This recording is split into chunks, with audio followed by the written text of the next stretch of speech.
intense, intense, chills, chills, fatigue, fatigue, chest discomfort, chest discomfort, gradual, gradual, uncommon, uncommon, rare, rare, abrupt. abrupt. So I'm curious, what percentage of the words are you familiar with? 50%, 75%, 100%,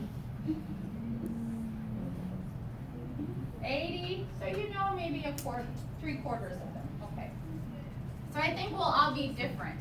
And there probably are some common words most of us know and common words that most of us don't know.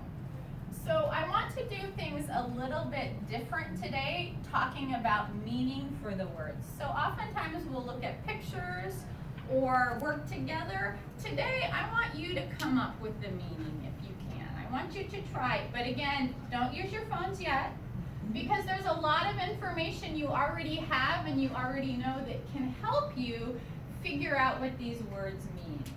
So I'm going to give you, I gave you your list. I want to ask you a couple questions, and I'm going to have you discuss these questions with your partners to figure out the meaning. So, our first question, what are the words that you already know? Explain them to your groups if there's anyone who doesn't know the word already. And then, what are words that you are unsure about? You have a question, you're not sure. Can you make any guesses about what these words mean? So there are a couple of things to think about. Some words maybe you don't know, you couldn't explain it, but you do know, oh, it's positive or it's negative. So do you know if it's positive or negative? We've talked about different ways to know if a word is a noun or verbs, adjectives, adverbs. So for example, if you see an OR or an ER at the end, what does that usually tell us? Noun, it's a person, right? We talked about this last week. If you see TION, what does that mean? It's probably going to be a noun. What if you see LY? It's probably an adverb.